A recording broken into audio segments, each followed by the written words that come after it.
There are two simple and unavoidable facts that form the heart of this video. 1.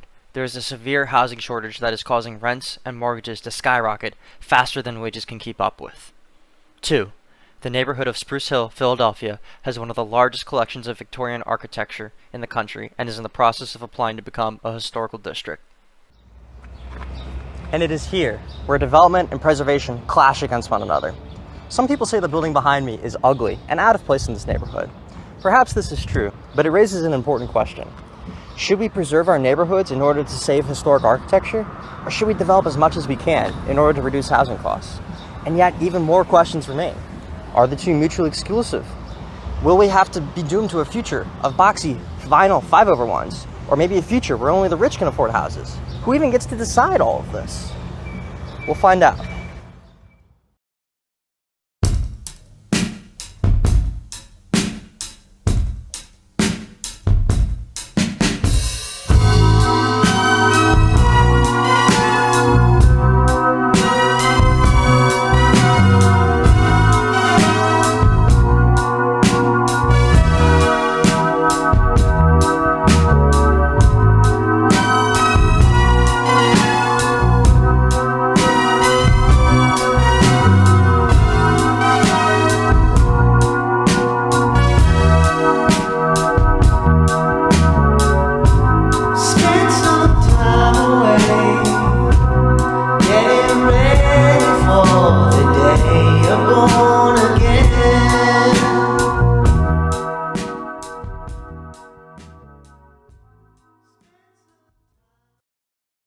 It's no secret that housing costs have become a strain on many people's budgets.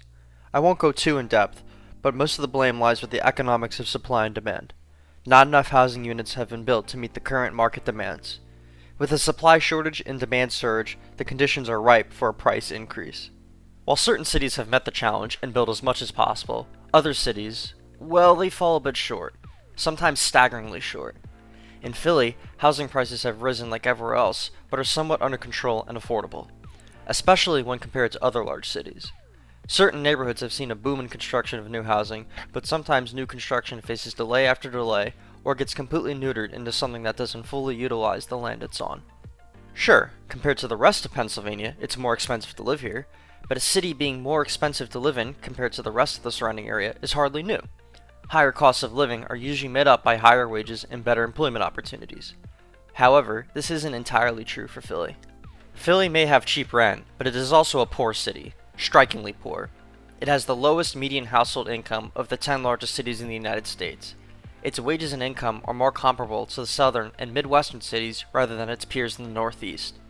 With this in mind, it would help for Philly to build as much affordable housing as it can.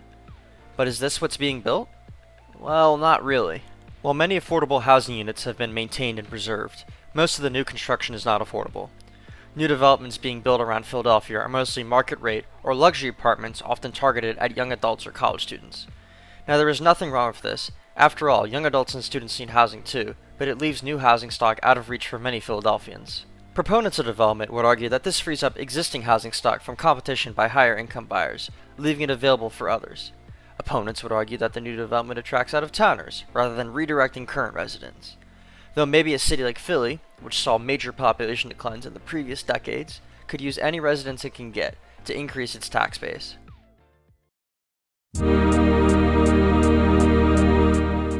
I've talked about this neighborhood before in another video of mine, but I'll reiterate some of the more important points that are relevant. Spruce Hill is an old and historic suburb, not only in Philly, but in the country. It was built as a streetcar suburb in the Gilded Age and has maintained its Victorian architectural style since then. It's even listed on the National Register of Historic Places. But recently, the neighborhood has played host to new developments meant to tackle the aforementioned housing shortage. Massed mostly along Chestnut Street, a collection of new apartment buildings, whose style is certainly contemporary, draws sharp contrast to the ornate Victorian row homes it shares a community with. This seeming encroachment of development has prompted community members to organize an effort to have the City Historical Commission designate most of the neighborhood a historic district. This designation would prevent the demolition of existing structures, but would also require them to conform to historical standards.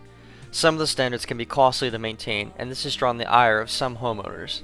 Either way, the Spruce Hill Community Association, who is heading the effort, is currently in the process of getting the historic district approved by the city. This is not the first attempt either.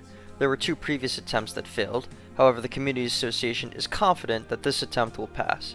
As of the time of current writing, Spruce Hill is still in the process of obtaining historic district approval. Frankly, I'm not quite sure if it will pass or not, so we'll have to wait and see. With this in mind, I decided to sit down and talk with one of the more important members of the Spruce Hill Community Association, and someone who has helped spearhead this process, Barry Grosbach, Chair of the Zoning Committee.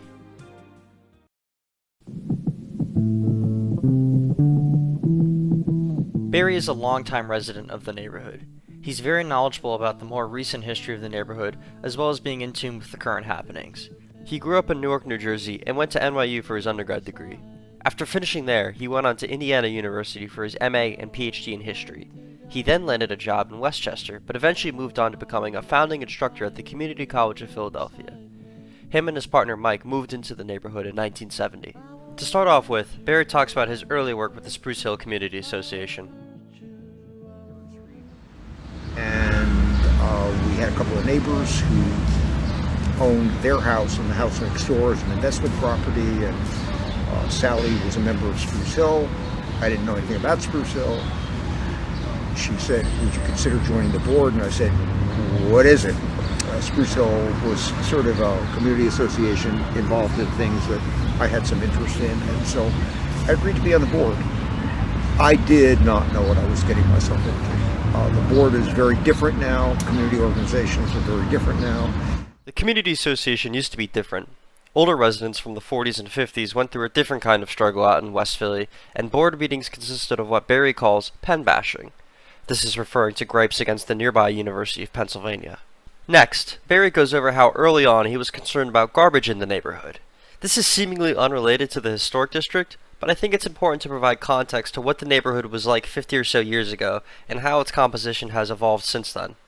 It got better, and some of the old timers disappeared, and we got new board members, and I ended up being an officer on every level, president 3 times, but I was really interested in planning and zoning and things like that, and so I agreed to be on the zoning committee. And once you started doing something like that, you found yourself heading the zoning committee, and that's where I've been. But you could not walk down some streets without just piles of trash all over the place. And what catapulted me into trying to do something, I was walking down Pine Street, the 4000 block of Pine, and it was a Memorial Day weekend, and there were students outside and they were grilling. And there was garbage all over the sidewalk, and they're grilling in the middle of that. They didn't pick it up. It was spilling over from trash cans that hadn't been emptied, and they're just grilling food.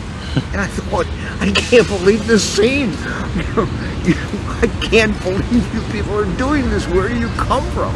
And so we sat down and we put together a group, and we formed our own special service district, which I was president of. He was vice president. We formed, we got some other people involved.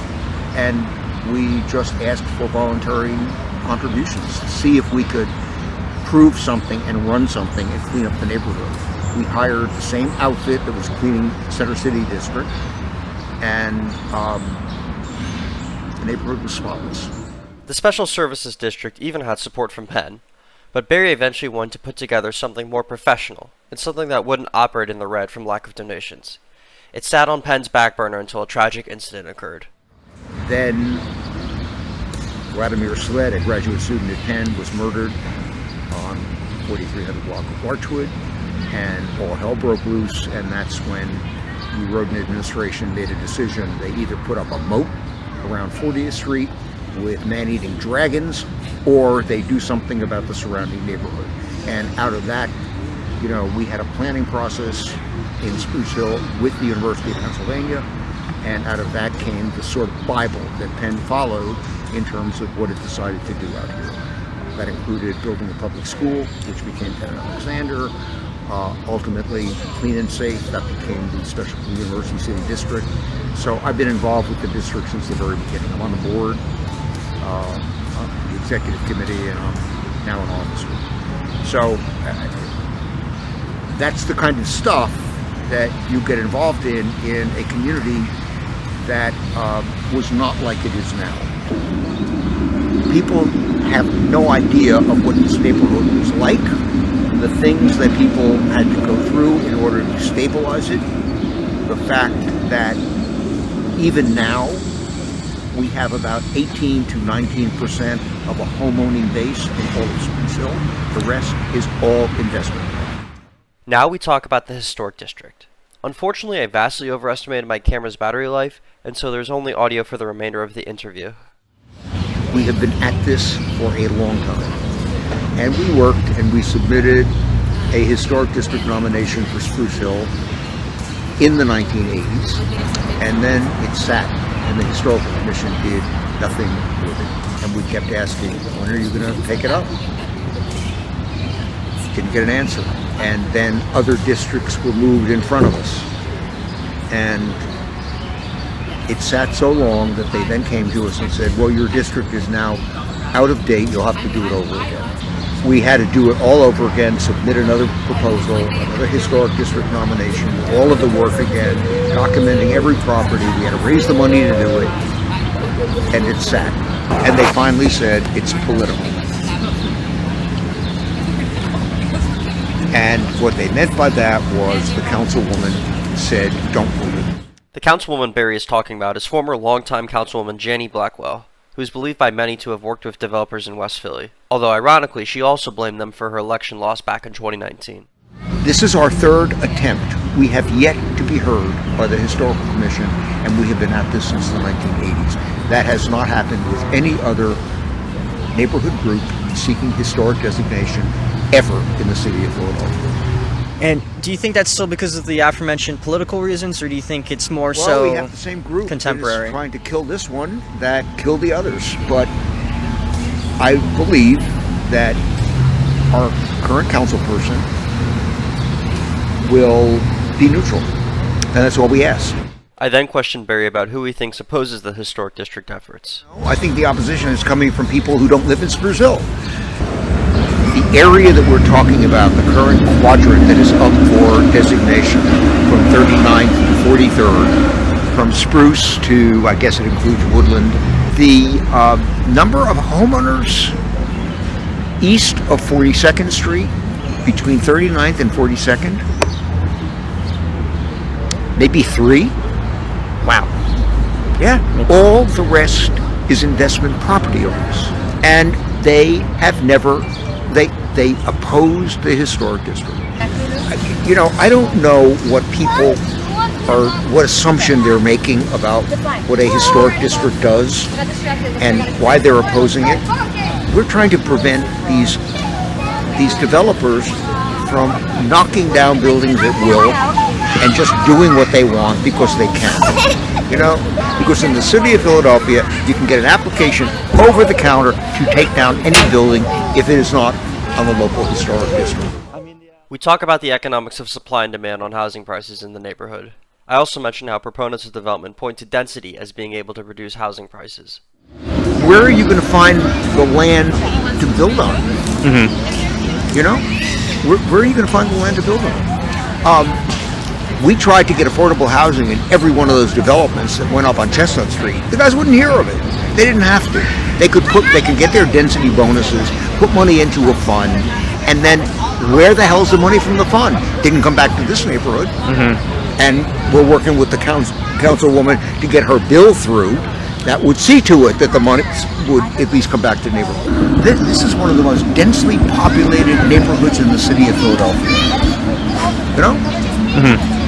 You want to do something? Go up and complain about Chestnut Hill, for God's sakes, you know? Or go up and take on Germantown or Mount Airy. It's the same kind of people who live up there, but they don't have the density, they don't have the crowds, they don't have the, you know, the student population that we deal with here. I don't get where they think the density can come from with the existing residential housing structure that we have. Moving on, we now discuss how maintaining a historically compliant home can be costly. We also talk about housing prices in the neighborhood. So if it costs them a little more money to do something right, it enhances their own property value. You know, if you make something look like crap, it devalues it in a lot of ways. So I know people complain about the price of housing in Spruce Hill. As one of our members said, you know, that's history. That's gone. That's an issue that you can't do anything about. That's just the reality of the fact that you have quality school here that people wanted to get into. And so did it affect housing prices? Yes. So it seems like you're in favor of development, you're in favor of, Yes, building. I've always been in favor of development. But a lot of people would say, well, they would call you a NIMBY. They would say, you can build development, but not in my backyard. That's not true. I live a fucking half block from this. I'm just saying, this isn't what I think, but this is, but what people would label it as, they would say this is a NIMBY effort to prevent development. There's just not in this Where neighborhood. do you want to develop it? Show me the lot that you are trying to develop it on. But would you say that you have standing to not claim a NIMBY due to this neighborhood's actual historical significance? Do you think your historic district holds more merit than almost most efforts to have historic districts? All I'm saying is we are trying to preserve what is here. We are not trying to preserve empty lots from being, from having construction. You have grounds to stand on, basically. Yes. Yeah. We have grounds to stand on. And after an hour of talking with Barry, I finished with one final important question. Who do you think should get to decide what happens on certain blocks, what becomes a historic district, what doesn't? Who do you think? The people who live in it. People who live in it. The people who have lived in it, who currently live in it, the people who work in it, the people who clean the streets, the people who do the work in the neighborhood, the people who engage in planning for master planning in Clark Park, the people who raise the money to protect the neighborhood and save it. Not people who don't live here, don't ask questions, because we're not going into their neighborhood telling them what they should do, or whether they should have a restaurant on this corner, or whether we would like to see this. That's pretty arrogant. Mm-hmm. How much work are you doing in your own? Take care of that first.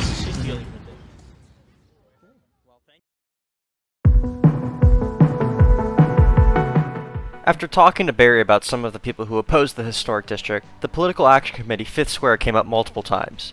The group has come out opposed to the historic district, and Barry has complained that they haven't even bothered reaching out to the Community Association for their side of the story. I decided that I needed to get their opinion too, and so I made it a mission to talk to one of the leaders of the group. And on one hot June day, the opportunity arose in the form of a meetup at a beer garden over in Manayunk. So naturally, I hopped on a train over to Manayunk and asked 2 members from their steering committee if they would be willing to speak on the topic.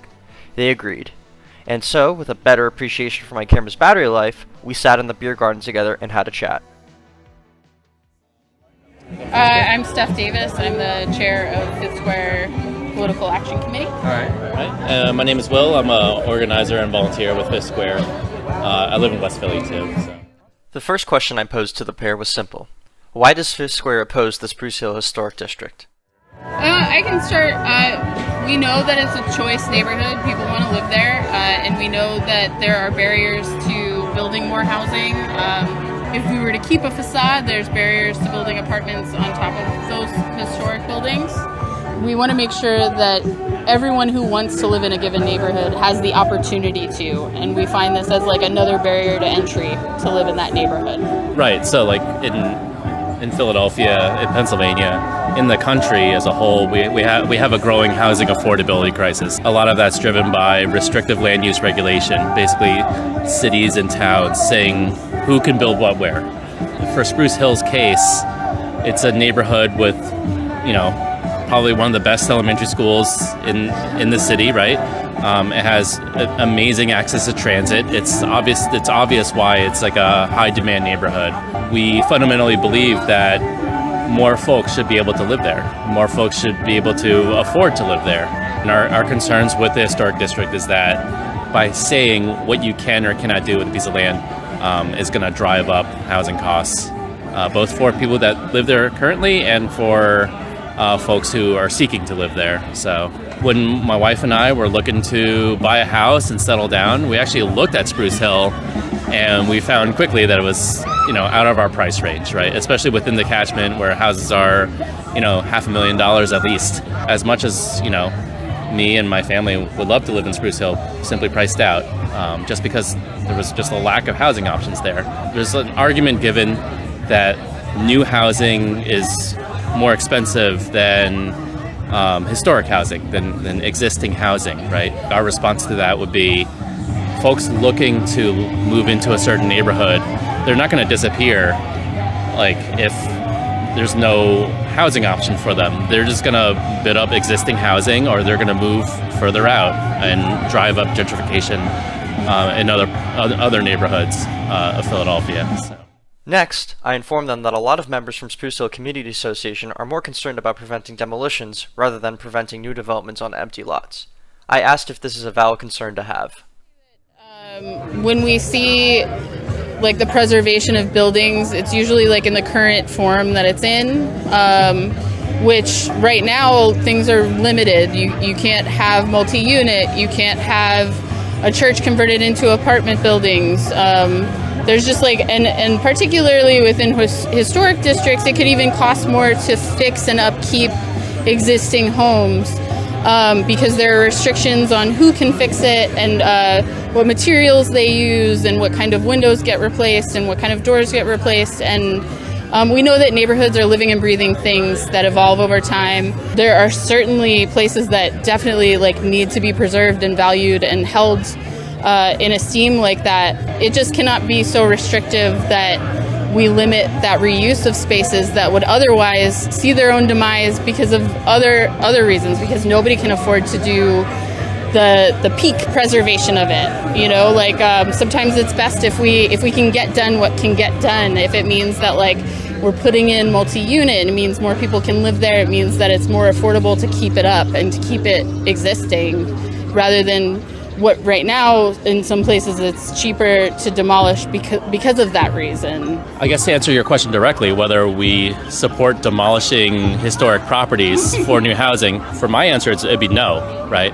Of course, like Spruce Hill is like, that's what makes Spruce Hill, right? Yeah. That's the building type and the character, and we are, as Steph mentioned, we're extremely supportive of adaptive reuse. And we're extremely supportive of saving the facade of buildings and upzoning. The problem is, in practice, that has not been what we've seen with other historic districts. 23rd and Walnut, there was a famous project, a large apartment building where they were going to save the facade on the building, and that was denied by the Historic Commission. In addition to that, we have restrictive zoning on top of that. So not only do we have zoning that prohibits multifamily apartments from going up, we'll have another layer of a historic district that's going to prevent multifamily apartments from going up. And then so that basically weeds out any sort of small developer from coming in. And the only ones that will be able to have any sort of muscle or legal firepower to kind of combat these layers of like land use regulation are going to be the largest and most deep-pocketed developers. I guess our fear is that you'll have single-family homes where housing costs will increase and increase and increase until you have an opportunity that's lucrative enough to see a large-scale development come in. So sudden densification is what it's called in strong towns. We believe that neighborhoods should be able to develop naturally, right? And we're super supportive of adaptive reuse and preserving existing facades, basically allowing neighborhoods to grow. So, in my interview with Barry earlier, he mentioned that Fifth Square had never reached out to him or anyone else in the community association during the historic district process. I wanted to know whether this was true or not. From what we've heard, this is a project that's been going on long before the inception of Fifth Square even, right? Before any of our involvements with Fifth Square. And I did have a chat with Becca Geller-Puhalski, the president of Spruce Hill Community Association. It was a wonderful conversation, and I feel like we share so many of the same values. Our organization fundamentally believes that land use regulation contributes to rising housing costs and this housing crisis that we're in today, right? We see this historic district as part of that. And I mean, we even say in our action that we support individual designation of historic properties. It's just the wholesale designation of an entire neighborhood in a transit-dense, high-amenity region, and saying we're going to make it more difficult for anyone to build housing here is what I suppose irks us. We feel no ill will. I don't have anything to add. I just want to highlight what you said about historic preservation being about individual parcels, individual buildings, rather than like these grouped together districts. People build by parcel, and this just adds another layer that makes it harder to build. It makes it harder to bring in more neighbors and to make Spruce Hill the sustainable, lively neighborhood that it is now and keep it that way. It means that you're going to need more neighbors. We have members that live, we have a lot of members that live within Spruce Hill Community Association's boundary, within the historic district boundaries, that have approached us and said, hey, They're concerned with that. right, we have all these concerns with the historic district. Can you help us, right? Can you help us develop an action? And that's what we're here for. Everything we do starts on that grassroots level. So while we would love to have that conversation before this happened, or you know, like as it progresses, we would still love to engage. You know, like this is coming from people who live in the neighborhood and their concerns, and we have to take that seriously, and we have to take it seriously when it pops up in other neighborhoods around the city. It's not limited to Spruce Hill. We continued on and discussed if there was a world where preservation and development can exist together. Yeah, of course. I mean, if you actually look at Spruce Hill now, there's actually a mix, right, of single-family housing and apartments right next to each other, right across the street from each other, all connected by trolleys, right? And it's that kind of gradual building, right, is what contributes to the neighborhood success. Spruce Hill is a model of like the dense walkable neighborhood that we want to see in other parts of the city and other parts of the country. They can definitely, be preservation with development. If you have lots in your neighborhood that are, not historically contributing, right? If you have terrible wood frame construction, new construction, or if you have, vacant parking lots, you need to consider allowing multifamily units there, right? Live and work in the middle class or even working class, an opportunity to live in that high amenity, dense walkable neighborhood. As a municipal employee, I work as a firefighter. As much as I would love as a firefighter to live in Spruce Hill, I cannot. And I believe firmly that folks who live and work in the middle class, they should be able to live in a neighborhood of their choice, and they should be able to live also without having to use a car too. If you want to dial back to our entire platform, is we're trying to get more folks to live car free. That's kind of like the crux of our organization. We're not just pro-development shills, right? We're here with a mission, and our mission's to get more folks within Philadelphia to bike, take transit, and to live close enough and dense enough to support all of the good things of a city. So that's the crux of our organization. Yeah, we want a dense, amenity-rich neighborhood. Like we want all neighborhoods to be dense and amenity-rich. And as Will mentioned, Spruce Hill has a lot of different housing types. There is this thing called the missing middle, which is like what you described as like those houses that used to be single family houses that are divided, and now some up to like 5 units now, which is great and a natural way to build more neighbors. And as Will mentioned, some of these houses were built in the 80s and they weren't built so well. Some of these places were not built to last, and they aren't meant for historical preservation, and they aren't of historical significance. And those feel like opportunities to build those other housing typologies. West Philly has some of the strongest history in the city. There's like the Paul Robeson House is incredible. And these are really places where community can meet and thrive and build each other up. And of course, we don't want to see their demise, and we want to see them maintained. And I think the best way to do that is to make sure that people who work in the city, work for the city, can live everywhere and anywhere that they want to, which is only possible if we can make housing affordable enough for everyone. To Spruce Hill's credit, in their historical application, they were careful to make all of the surface parking lots non-contributing, to mark them all as non-contributing. We do like that, but even with non-contributing properties, they still have an ability to weigh in on them, right? And they can still tell builders, hey, you need to chop down 5 stories on this proposal, and that's kind of what we don't want to see. Like we want there to be a juxtaposition of tall buildings and short buildings, because that's what makes the neighborhood vibrant, right? And for everything to match, right, or for new construction to try and mimic the old style, I feel like is a little bit disingenuous. But that's also, that's also like an aesthetic, I suppose. The crux of the question is like, what's more important? Do you want the neighborhood to look the same and like limit the amount of like neighbors and limit the amount of people moving in, or do you want the neighborhood to remain affordable, remain vibrant? And I feel like you guys know our answer, so. We think it's neighbors that make neighborhoods. And finally, I ask the most important question of all. Who gets to decide what is done or what happens in a neighborhood? That's a big question. Let's move up like 10,000 feet, right? So currently we have a system in Philadelphia where we have registered community organizations. There's a lot of them, right? Overlapping. And they overlap, right? Some of them are legitimate. And engage with the public. Right. And do their best. Yeah, and Spruce Hill is one of them. We consider Spruce Hill to be a legitimate community organization. There's a lot that are less so, right? Some are run by developers too. They exist. Yeah, exactly. For the sole purpose. And some are just one person, right? Yeah. But what we found is that community organizations overwhelmingly represent homeowners. Mm-hmm. They don't represent renters. For a body of homeowners to be able to tell or dictate whether new neighbors can live in a neighborhood, right? To us, I feel like is not where we should be going. If you dive into land use regulation, it has a history deeply rooted in segregation, right?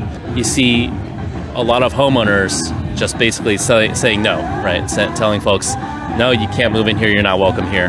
This applies not just to Spruce Hill, this applies all across Philadelphia, all across the country, which is the main reason why we're in the pickle we're in with housing affordability, is that we've given so much say to existing homeowners over people seeking to buy a house. A lot of it is a little bit generational too. We do like comprehensive plans, right? When people get together, they make a holistic plan for the entire city, looking at the city at large. And what we have in Philadelphia is we have council districts and we have community organizations just piecemeal spot zoning, saying not here, not here, not here, not here. If not here, then where, right? And so that's what comprehensive plans are, and I feel like our organization is very supportive of comprehensive plans and sticking to them, right?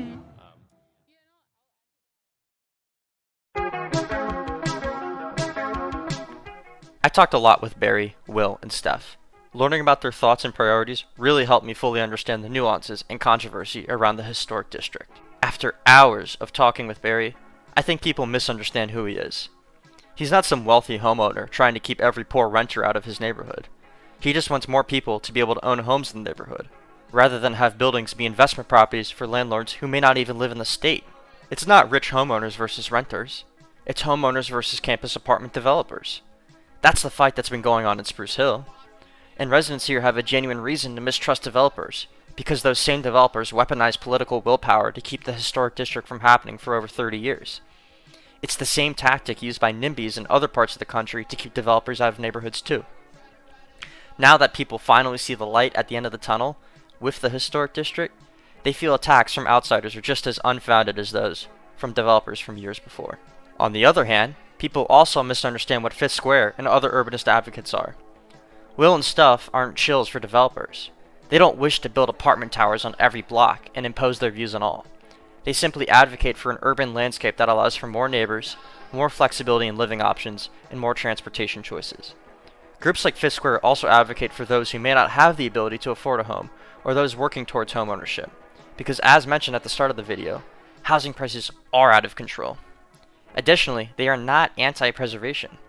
People from Spruce Hill and from outside all can appreciate the beauty and style of the architecture here. But to be frank, what good is a beautiful home if only the wealthy can afford to live in it? I still don't know how I feel about the historic district as it marches forward. One quadrant is approved, and 3 more are in the pipeline to be reviewed. There are people who look at the historic district and see a massive success. There are others who look at it and see a massive failure. It all depends on your priorities. I don't see one or the other. I see both. I see a success in preserving beautiful architecture, but I also see a failure in allowing more neighbors into our wonderful community. Barry, Will, and Steph have a lot in common. They all value Spruce Hill because of its walkability, transit access, and opportunity to live car-free. They all hate to see empty, unproductive lots that stand stagnant and unused. They all want a better place for people to live in. And so there is a lot in common that everyone agrees on. We can preserve our historic architectural heritage while also making way for more modern development. We can save buildings and still build new ones, but we can't do that by not talking to each other and not listening to everyone's point of view. I don't know what the future holds for Spruce Hill, but I do know this. It shouldn't be preservation or development. It should be preservation and development. We already see signs of this now. Victorian homes being subdivided into apartments, like the one I live in now. New construction on empty lots, like the one we were at earlier near Clark Park. And entire blocks of Victorian homes being placed on the historic register for preservation. Contrary to what either side thinks, preservation and development can exist together. It's just up for you and your neighbors to figure out how. Thanks for watching.